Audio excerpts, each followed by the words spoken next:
G'day YouTube, my name's Lance. Welcome to Bundy Bear's Shed. Well, the weather report, 7 to 21 today. I just had to look it up. I knew it was cold, the tips of my fingers is chilly this morning. And it's nearly 6 o'clock. Oh, actually it's a little bit after 6 now. I've just done a run around the Diff on what I've been doing for the weekend. And you might hear a bit of background. I haven't got me sound deadening microphones. I just thought I'd just do a stew, get it done, and away we go. I haven't filmed anything else this weekend apart from the bits and pieces or the information I'm doing on the 135 back end.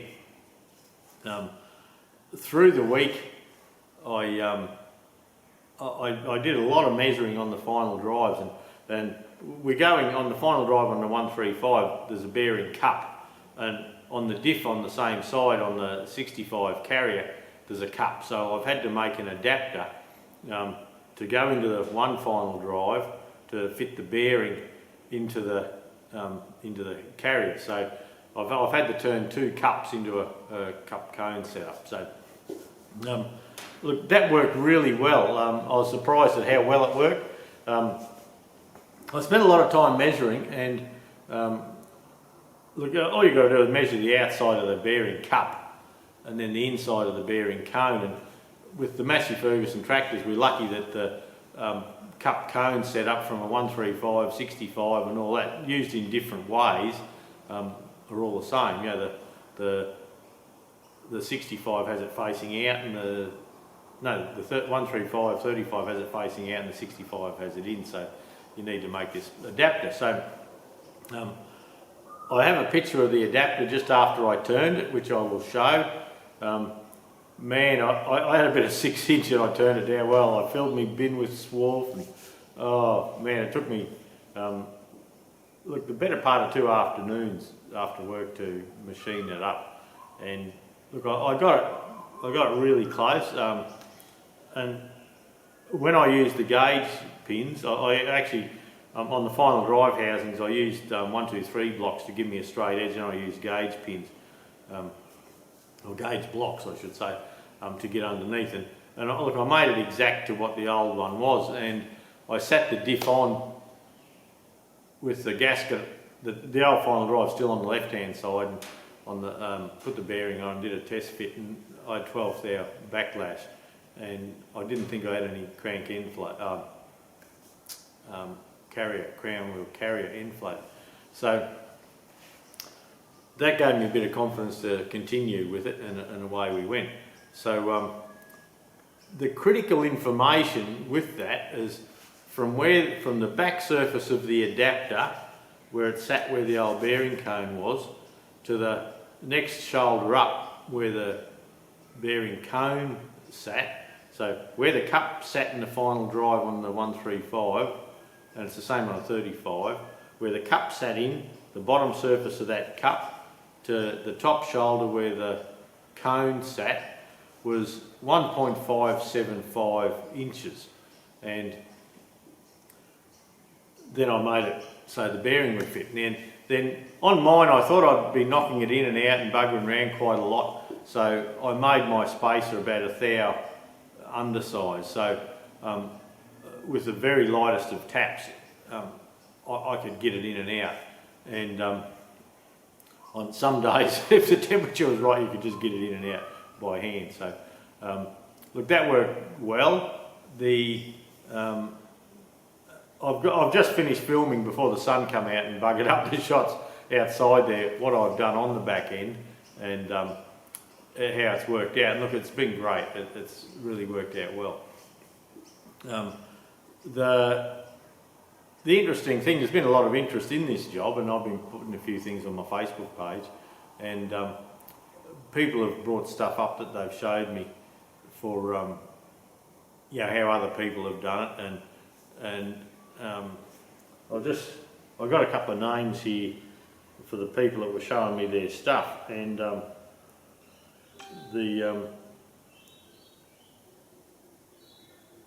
I just got to find this. Yeah, James Boyle,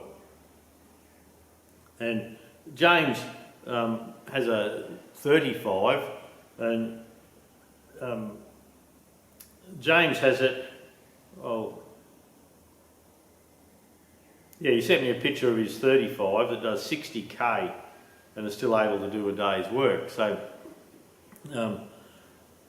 he said that with his, he put an industrial gearbox in it. It's a 6-speed still, no diff changes, none of that. And he put an industrial front 6-speed in, and that gave him the speed. And another chap, when I look on my Facebook thing here again, now look on my Facebook, there's a little bits and pieces of it. A lot of bullshit on my Facebook. I use Facebook as just a fun thing. And yeah, Anders Jochimson, he showed me a photo of the difference in the gear sets of the 65, and there you go there. And see, this one here is the industrial one. Bigger input means faster box, and the other one's the standard one. So those couple of blokes helped out a lot. Thank you. And there's other ways of doing it. And what I've been working out with this job is that everyone says, "Oh, you just pop a 65 back end in a 35," and like I said last week, that's just bullshit. Unless they go to the dick around like I'm doing, and look, to be real, not a lot of people would do it. I'm just a fiddler, you know, and I enjoy the challenge of such jobs and things like that. That's why I went that way. But what's actually happening with these tractors when they say you just pop a 65 arse end in is they're probably putting a 65 gearbox in, then coupling it up to the standard 35 diff or 135 diff. That's what I believe is happening. Maybe not. If you know any more, let me know. It's a learning thing. It's not about secrets. It's about sharing it for people that want to do stuff.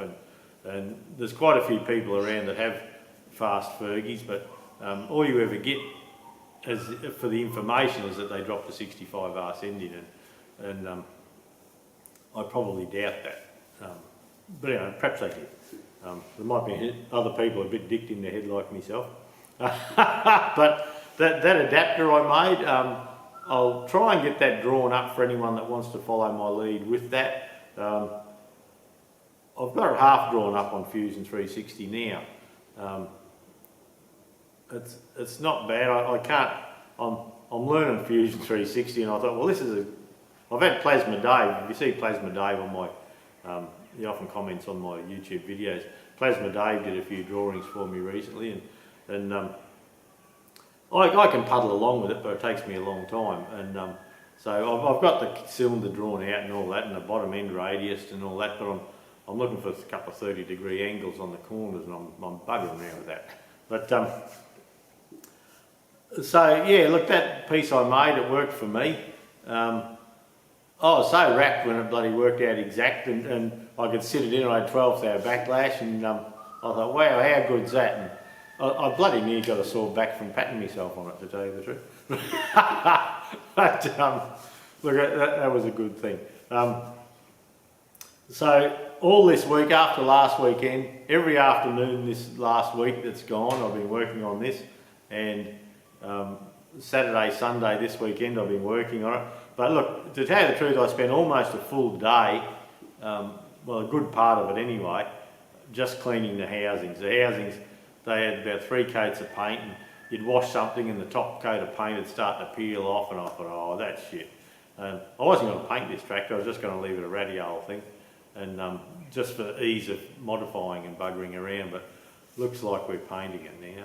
But anyway, that doesn't really matter. I've had the axle bearings and collars and all that done on that for some time, so I'll get it to a stage where I can button the whole tractor up, and I'm actually thinking on the Scotch yoke pump there, you know, you drive along and you've got your Fergie pump rattling. I'm thinking of taking the pistons out of that and the brass bits and just leaving the crank to support the pump, and I can close the control valve, leave the control valve and put a little spacer there to close it off, so the multi-power pump can't draw back through that valve, and it still uses the main filter, and you haven't got that rattle, and the tractor's lighter again. So I'll probably do that, I think, because none of this stuff, if you've got the top off to put a linkage back on at some stage, well, I've got to pull the top off, pull the hip off, put 2 pins in, top on, and I'm pop the spare pump in, and away we go. So nothing we're doing is altering the tractor that much that we can't return it back to a standard tractor. So anyway, I've been a bit excited about this week, getting all that done, and it's look, I think it's a good thing, but like I just finished a little walk around, and it makes you wonder now that with the with the 135 engine there, what are they, 37 horse or 38 horse, something like that. When we're scooting along in top gear, now don't get me wrong, we're not going to scoot along in top gear all the time, you know, running, if it can do 60 kilometres an hour, which I'm hoping it will, we're not going to do that all the time. We're just going to poke along at a comfy speed. It's just to prove a point, you know, prove a theory sort of thing. And I might pass Malteser with his chain link, yeah. I might, or I might bloody not do. But that, what that brings into sight possibly with our mods is the 65 there with a 4-cylinder engine to start with, so you're up to 60 horsepower there anyway. With the 65 gearbox in and the 65 diff, what if I did the mod to take the planetaries and all that and put the 35 135 axles in? A couple of things that happen is you'd lighten the tractor a lot, getting rid of those heavier final drives, the bigger final drives. You'd get rid of the big heavy cast weights. The front cast weights would come off, and you just put 750 16s or 600 16s on. Put just 14 928s or 12 428s on the back, and once again you'd have another tractor that would go along nicely. Yeah, and just another way of doing it. So anyway, we'll see. I've got a fella sending me some photos this next week of a little Ford Dexter he's thinking of selling, so I might jump on that. We'll see. I had one time and they were a great little tractor, and once again just to see what fits what. Everything's an experiment nearly, isn't it? The John Deere behind me here, I ordered parts not last week, the week before, about Tuesday I think it was, on the John Deere system for my local agent Vanderfield's in town here, and I'm still waiting on parts. Friday we were having a chat to them, and they're still waiting on the old R39304 piston seals, and look, they're common as bums, but they're just having trouble getting them at the moment. So no work on the 2030 here, and look, that's been fine. I've been enjoying doing what I've been doing anyway, but when the parts come for that, I'll probably have to jump back into that before we get a bit of hot weather, and I need to have the tractor back slashing again. So look, we'll just see what happens there. I bought some new toolboxes through the week. Now they're on their way. I bought them through Trade Tools, and I think they're 1.2 mil sides. I think anyway.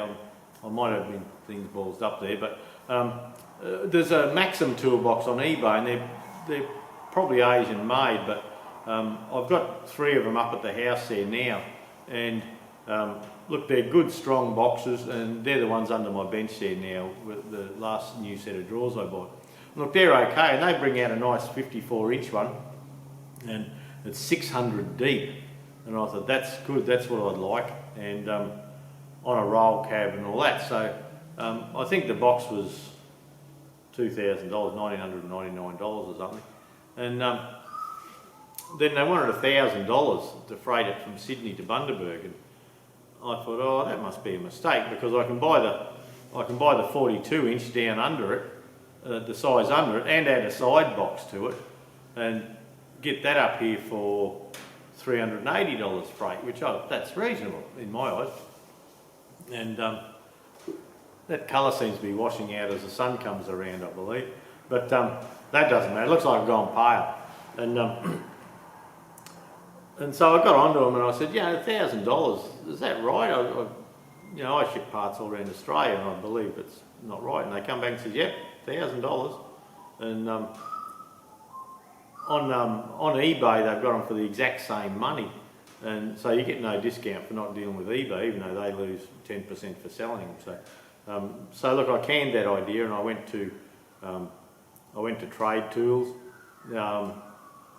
The Maxim boxes, the big drawers, have got double rollers and that, and look, that would have been nice, but I just thought it was silly. Half the price of your box is freight, so I chose not to go that way. The boxes I'm getting, they're only 400 deep drawers, which I know, a bit disappointing, but then that blue toolbox I've got on my big bench up there, well, it's only 380 or something anyway, so I thought, well, shit, I've been living with it for 20 years. I'll live with it for a bit longer. So I've bought the 54-inch roll cab, the 54-inch top box, and I've bought a side box. I think it's 8-drawer side box, and that gives me a flat surface on top that I can put my camera gear on and a laptop and things like that. So they're ordering it up with their next stock order, so it may be a week or two coming, no big deal. When it gets here, yeah. So we'll have a look at that. Pro Tools in Australia are the ones that sell the Maxim box that would deal with the freight, but they have really nice plastic socket organisers and things like that, so we may visit them for that yet. But look, that's about it for this week. But I mean, like I say, mostly it's just been Fergie stuff, and I got the axle off and I've pulled the hips and cleaned the hips and pressure cleaned and buggered around and enjoyed doing that. So probably today, Monday, I'll get that back end, get those axles out, cleaned up, 515 on, Loctited on, every nut. It takes me ages because every nut and bolts gets wire buffed and we run taps up the holes and I buff the paint off all the heads of the bolts and all that sort of thing. So it takes me a long time, but hopefully it's a quality job when it's done. I've still been losing a few kilos. I've been on track. Since I started, it'll be 3 weeks tomorrow. On Friday, the scales are at work, and on Friday I lost 8 kilos. So that's good. Back 2 years ago, I think it was 2 years. Anyway, when I was at my biggest, I'd lost 34 kilos to get to 110 kilos. So now I'm about 112, so I'm back on about 32 kilos gone from when I was my biggest. I did get, at that stage I did get to 107, but I didn't count that. Funny where your head works. Once I got to 110, so I was 144, 100.2 or 3 or something like that a few years ago. So we're back on track there. I'm about 2.5 kilos heavier now than I was back then. So it's going well. And an interesting thing is what I'm doing is the keto thing mainly, and I'm staying off the grog, away from carbs, away from sugar. For dinner of an evening I have steak, eggs and grilled tomatoes on the barbecue, and I don't do bad. And the thing about it is macadamia nuts. Malteser gives me macadamia nuts, and I can have about a dozen, a dozen of them a day. I've got a little calorie thing I keep track of, and for lunch yesterday I had a dozen macadamias and the double brie cheese, 70-80 grams of that, like half of, a little rounding, half of that. They just eat macadamias and this nice cheese. you're still within your macros, you're not having your carbs, and you're dropping away slowly. So, and yeah, so look, it's good. Coffee for brekkie, which has been my thing for 20 years. Yeah, for lunch I can have like cheese and macadamia nuts and things like that. Low cholesterol, high fat, and that all works. Then for dinner, jerky. Bow's Butchers in town make a lovely jerky. And yeah, for dinner most evenings is rib fillet steak, 2 eggs and 2 or 3 grilled tomatoes on the barbecue, and I can have a bit of cheese with that or something like that. So it's working well. I'm chugging along. It's going away slowly, and look, it's never a race. But I got my mate Dave and Jody. They're coming to stay next weekend for a night, and so that'll be a blowout. But anyway, that's all right. I might just drink rum and water or something like that to stay away from the carbs. When you're in ketosis, the missus reckons your breath stinks because of the ketones in your system. So that's been, she's been telling me that, yeah, you're still in ketosis, I can smell you. She says, your breath's bloody shocking. She pissed off up the shed. And so, yeah, she reckons it's halfway between when I've had a night on the rum and when you're feeling crook. So, yeah, a couple of little sugar-free mints or something sorts that out. So the kookaburra's having a bit of a laugh at us this morning. The sun's just coming up across the paddock there. Kelly's having a bark, and yeah, the sound, the colour's gone out of my face and all that just from the change of the light. The camera hasn't adapted yet because I have a big LED straight above me here, and I have a different light coming in there, and it's having trouble. So look, that's it for this week. There's a bit of video on the end of the walk around the gearbox, just to go into a bit of detail what I've done. And yeah, have a good week, everyone. Thanks again for dropping by. And Kelly, and Kelly's barking, being a pain in the arse. Someone must be walking past. But yeah, catch you next week, everyone. And yeah, stay safe. See you. Well, this is where we are with the 135 back end. Now, I've got the axle in without the brake backing plate, just holding the diff lock collar in for when I was putting the diff in and out. But you may notice that it's been all sanded back and tidied up. Well, look, it had that much bloody paint on it, and yeah, bits and pieces. Yeah. Oh, it was just unreal, all loose, and every time you touch something, painted flake, and I thought, well, that's no good, you can't have that. So I putting the diff lock spring and all that back in, I've sort of primed under that as I went.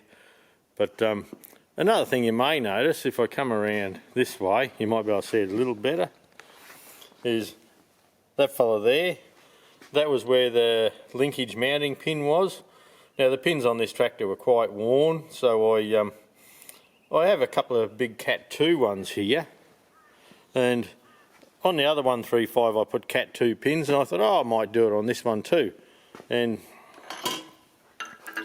there's the pin there, but I thought, oh, what's the point? We're not going to have linkage on this tractor, like the top cover's not going to be a lift cover, it's just a flat plate for a seat so I can get a bit of leg room. And so yeah, I just machined the worn ends off, and saves a bit of weight, something less to cart around and carry on with. The the plugs up here, I've just put a steel nut. I thought I could get, they had this rubbishy fibre washer on it, and that's just a drain return. There's where are we? That's it in there, and so that old hex nut I had, that worked fine for there. I got a new brake pedal shaft bush on this side fitted so far. I haven't got the axle seals in because today I need to get the brakes on the axle set up. Now see that there? That's an interesting thing. I tipped my bottle of 680 Loctite over, and I hadn't noticed, and there was a bit on the ground there. And then where you look at the ground where the axle sat, it actually stuck to the metal that hard that it took a little bit of concrete out. So how's that? And that's good concrete. Like we got it made a bit stronger than normal when we got the shed built. Now, this housing here, the pins were seized in there. I had to get the oxy into those and heat them up and thump them out while they were red hot. There was another bolt on the extension I had to get the oxy onto too. The bearing that goes up the guts, the support bearing for the rear PDO shaft, that's got a new needle bearing in it. See, that's what happens, your Loctite just falls off. And so I'll just pick this Loctite up. It's just about empty anyway. Now, to get the diff set up correctly, at the moment, down in there, it's early in the morning, the sun's up. Oh, look at that washing out. The sun's up over behind the trees, but it hasn't got to us yet. So when the sun gets here, filming will probably be canned. Now on this housing here, where the PDO shaft sticks out, I'm just going to make a blanking cap for that, but we are going to have the shaft in with the end machined off the shaft, so this is nice and flat, and the shaft has to go up and support the hydraulic pump. So, but out the back end here, there's no need for a shaft and all that, so if I have a bracket that sits on here to support the carry-all for trekking, and it's going to be hooked in up here and bolted under there, under the axle housings there's no real need for that. So to have a PDO sticking out just makes, instead of just having a nice flat plate if I choose to, I've got to do other things. So at the moment, after making my my adapter, I set all the final drives in here and I put new gaskets in, and I got bloody close, and when I tested it with the old bearings, I had 12 thou backlash on the gear set with the old bearings, and I couldn't really feel any crown wheel side movement. So I thought, well, that's good, I'll be able to glue the gaskets on and leave them there. I had one gasket this side and none that side. So yesterday I put the gaskets on and I ended up with 19 thou, 19 thou crankshaft end float with the gaskets in. So I pulled the gaskets out, you can see where I just dumped it over here, and those gaskets are around 9 thou thick, crushed. So I took them out, and I took one out, then that dropped it back. So I had around 5, 6 thou, and then I took the other one out, and I've got 2 to 3 thou maybe crankshaft pre-load now, so that's ideal. It turns beautifully, and when I get my mitt down in here, you can see there's no effort in turning that. The pinion's firm with new bearings in, which is what I like, and that little clunk there, that's exactly 10 thou gear backlash. So that's a good thing. So look, I've been all weekend on this thing, buggering around, and most afternoons last week, so it's coming on. I'm fortunate to have the forklift there, and by having the forklift there, that gives me a height where I'm not bending my back and lifting things off the floor. I can sit things on the forklift, lift it up to where I can handle it easy. But getting back to where I had the gaskets in here and the aviation cement, look, I had to pull both gaskets out to get my preload, so now I've just got a bit of aviation cement in there. So I've been thinking about that last night and what's going to happen this morning early. is I'm going to pop those final drive housings off once more. I'm going to clean all inside and out, both surfaces, with petrol. Petrol's washes that stuff off nicely, or it seems to be the best thing I found anyway. And I'm going to 515 it, Loctite 515 it. I don't want any leaks there. Then once I know now, once I go back in, I'm finished. So today's muck around, it's Monday morning, it's about 6 o'clock, 6 a.m. maybe.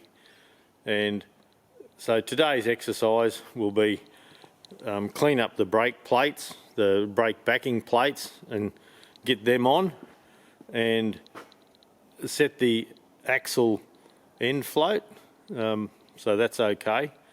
And that back end is getting pretty close to being done. The side plates here, on a normal one you have a PDO lever here. We're not putting the PDO gears back in, they're not needed for this tractor. We'll probably, and I'll see if I've got a spare one, we'll probably just put a TE20 side cover on with a dipstick, and we'll have one each side. So we'll see how that goes. And I'm just trying to get anything that can cause a bit of irritation out trekking, or something like that, off this tractor, out of the way. So anyway, look, that's what I'm up to. When I come around, I've got the other housing, the extension housing there, that's all cleaned up. I'm yet to put the new support bearing in there. Now, if I come around, I've got stuff from measuring through the week, and that's the TEA. Nothing's been done on that because I've been going this way. So